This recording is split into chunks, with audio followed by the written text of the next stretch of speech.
Okay, so we're back to the manufacturing side of things, who are affected what SSI is doing, and I'm very happy to have with me Pia Alina Lange, who's the Director, EU Public Affairs and Policy at Trinasolar.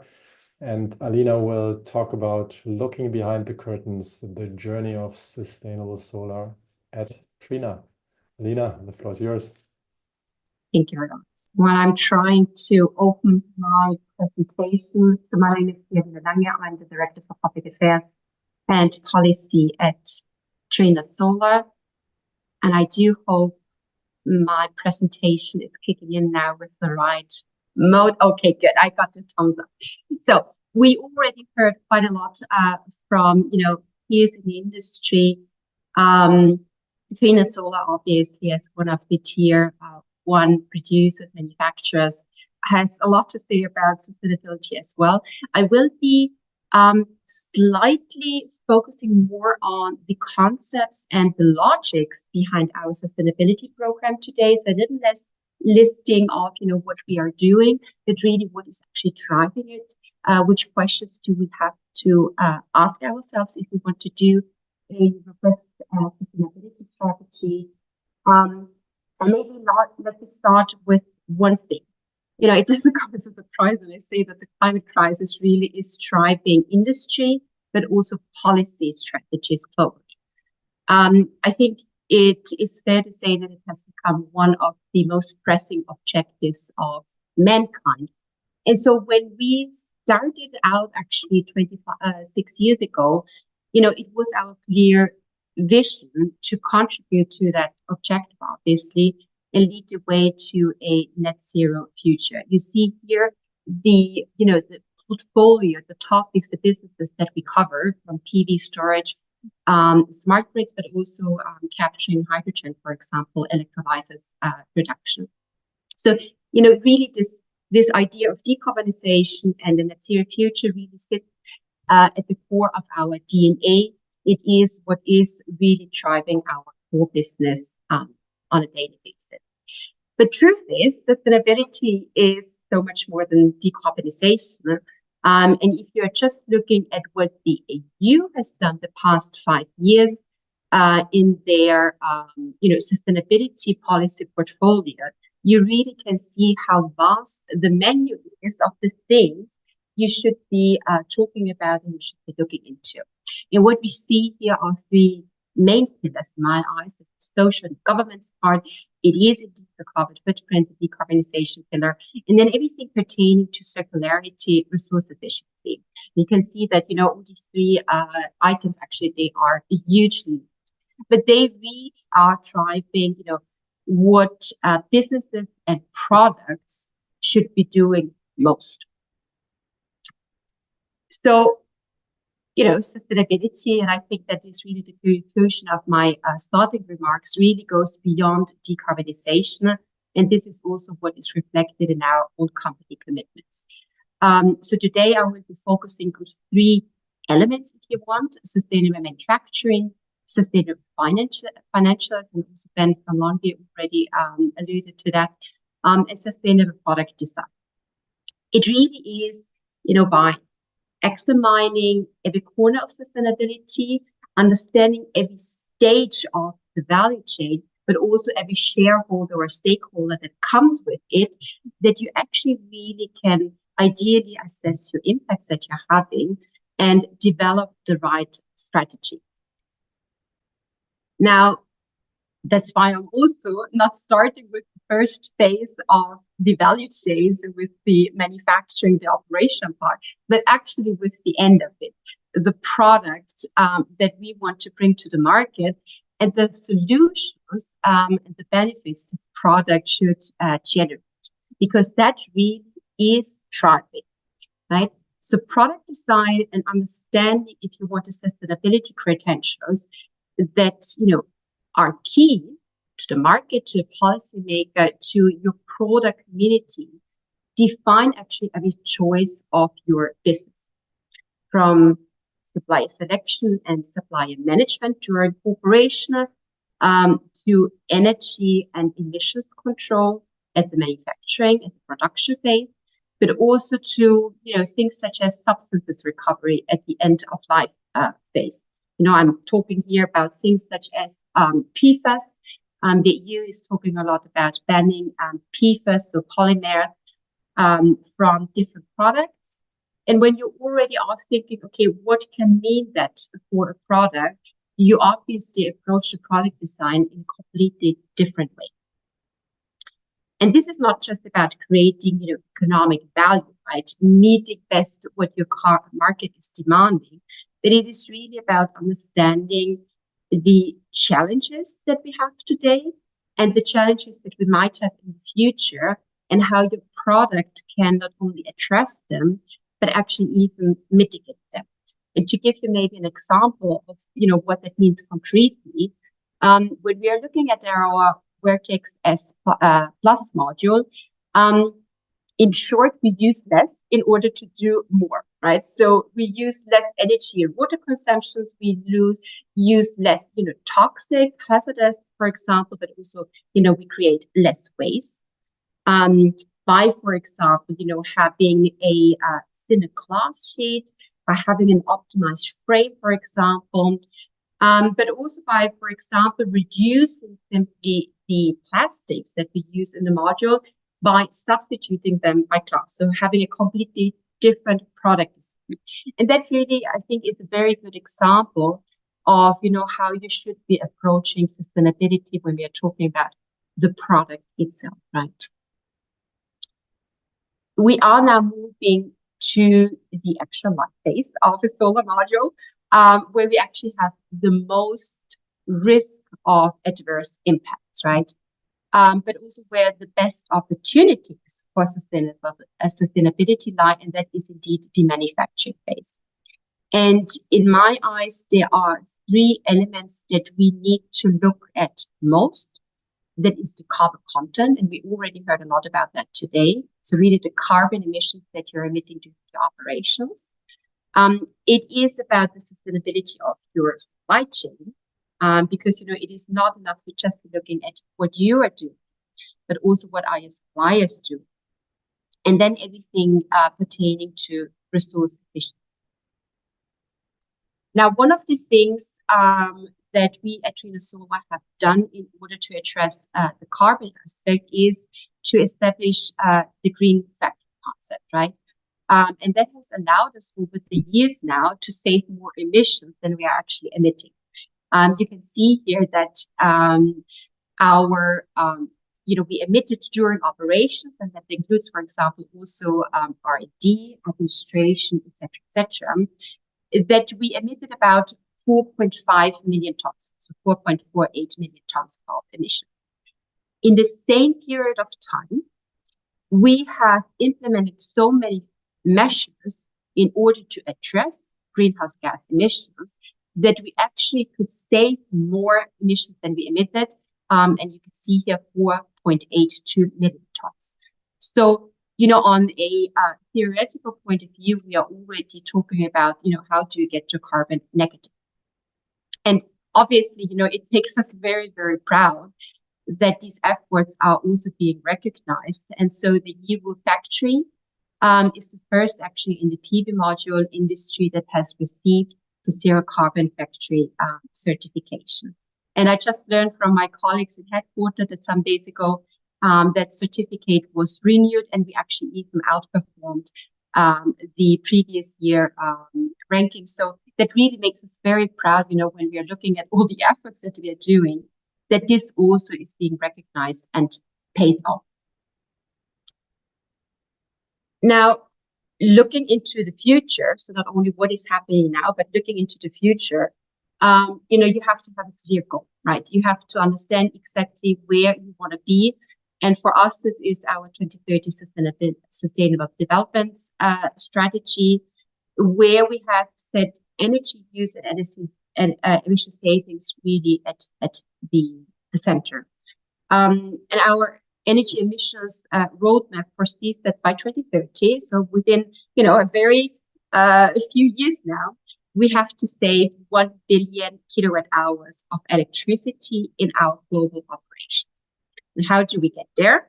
Well, we heavily invest in, on the one hand, our own objective of having 100% renewables in our own operations, so manufacturing operations per se.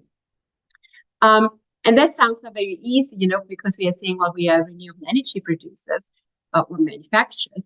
Yes, but you can't put, a solar module on every rooftop, for example, and rooftop installations only cover a certain amount of what we actually can do. So there is much more that you have to do. And one of the things that obviously, are quite clear, besides having on-site installations, well, we also have to invest in PPAs. We have to drive renewable energy deployment so that we also can benefit from that and really improve also the energy mix of the national grid, for example. One of the things that we have been doing, for example, here as a quite significant complementation is we have established a zero carbon industrial park, right? That really allows us on a broader scale to produce low carbon PV modules, but also establish already decarbonization roadmap for other industries. Now, coming back again to our own operation, between this last year and the previous year, so between 22 and 23, we have more than doubled the installations on our own rooftops. And we're speaking here today about 140,000 megawatt hours that we are producing on site for our own operations. In other countries, for example, we have production in Spain. We already run on 100% renewables from the electricity grid. When we are looking now at other locations of ours, at the Qinghai factories, that ratio is already at 85% as well. So you really can see that there are a lot of efforts being made to get to the 2030 sustainability goals. And just to give you two more numbers, those efforts, and they are investments, right? They are costs, but they really pay off. And so when we are looking, for example, at the carbon intensity reduction that we have achieved for solar cell production, for example, we are talking here about, numbers, 42, 43%. In solar module production, our carbon footprint has even decreased by 61%. So that really is massive improvements, and that obviously makes us very proud when we are looking at our initiatives. Now, there is this other pillar, and that is highly linked to decarbonization as well, and that is everything about resource efficiency, circularity. That means during production, but also post-production, so post-consumer waste, for example. And key is, I think, that you have to consider your waste as a resource, right? On the one hand, our focus should be on how can we use less, but producing the same efforts, or actually producing more. And how can we use waste in multiple ways, right? And to give you an example of what that really means, at the Justu storage factory, for example, Trinasolar has collected about 60 million tons of steam condensate and exchange heat and has used that in order to cool water. Now, the positive side effect is, besides simply reusing what you already have, that our greenhouse gas emissions have reduced drastically, but also the consumption of virgin tap water. So that is actually a really nice example of how you can approach the concept of resource efficiency. And then the last pillar that I want to focus on, and gladly Alexei has already presented the initiatives around the solar stewardship as well. But the third important pillar of sustainability really is the corporate social responsibility side, right? And that always must comprise your own activities as well as those of your value chain actors, right? At Trinasolar, this is what we're doing. We are working not just, with our own employees, but we are also working with our partners along the value chain. And the corporate social responsibility commitments that we have, well, they are based on international standards, such as the UN and the ILO human rights principles, for example. To bring everyone on board, what we at Trinasolar have done is to develop very clear internal codes of conduct that, outline our expectations for us, but also our expectations for our suppliers, for example. And here you can see, a snapshot of what these business ethics, these code of conduct outline. And there is a special focus, obviously, on everything pertaining to ethical business conduct, human rights, diversity, but also everything pertaining to integrity, for example, fairness, inclusivity. And you can find these things also on our website if you're interested in learning a little bit more what these mean. Now, building on these principles, it is important that you clearly, define them, but also clearly communicate them. And you communicate them along your value chain. If it is now down, with your customer and project partners, for example, but also up the value chain, supply chain with your suppliers. And so you could find these principles in what we call public pledges that really describe what we stand for and how we want to act. A huge focus here is indeed on our suppliers, because this is where we have the least control, right? And that really covers both, the selection and the vetting phase, so when you actually decide, or before you decide that you are going to work with a supplier, but obviously also during operation. We really want to make sure that, throughout the process, everyone understands, follows, and commits to the same standards that we have at Trinasolar and that our customers. And I think it's fair to say that the social part has, really received only a lot of attention in the past 3, 4, 5 years, maybe. But at Trinasolar, we actually have put our activities to test since 2014 through the EcoVadis certificate that really looks very closely at what we're doing. But also we are SA 8000 tested, for example, and we are one of the founding partners of the SSI, so the stewardship initiative that Alexia alluded to. One of the achievements that we are very proud of is our level 5 blockchain-based traceability system that really allows us to trace a module, so a specific module, down to its raw material extraction phase. And, when I say that it took us 2 years actually to get to the level, quality, and the granularity that we have today, then you must understand that, for example, companies such as Apple, they have used more than 5 years to establish such a system. And to just give you a little bit of an understanding of what kind of volumes we are talking, we are not just looking at, okay, this is a module, it has gone through, different steps of production, and, these are the materials. We are talking here about thousands of lines of data that needs to be collected and needs to be prepared. So that really is, again, quite an investment, but one that is instrumental. Our traceability scheme really has been pivotal for, meeting on the one hand legal requirements, but I think what it has done, and I think that's even more important, especially in the long term, it really has created a lot of trust, right? It has created a lot of trust with our customers. And I think it has become a very instrumental and significant factor for transparency and trust with our customers, but also for sustainable growth. And now we are coming to the last point, and I really want to close here on the word sustainable growth and sustainable financial. And Ben already alluded to this in his presentation. The topic of financials in the world of sustainability, in my eyes, happens to be forgotten very often. You know, it's not something that you associate with sustainability automatically, but it actually is a very important aspect of sustainability. What does it mean?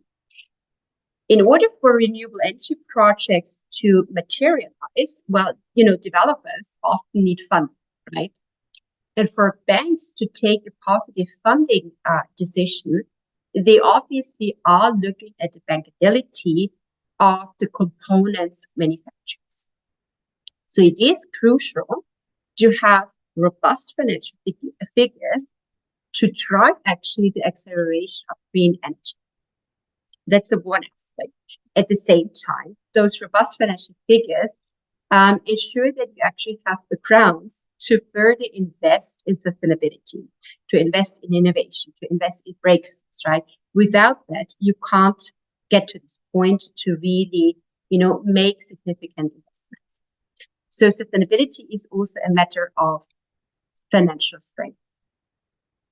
And now coming to my last slide, and that sustainability actually pays off.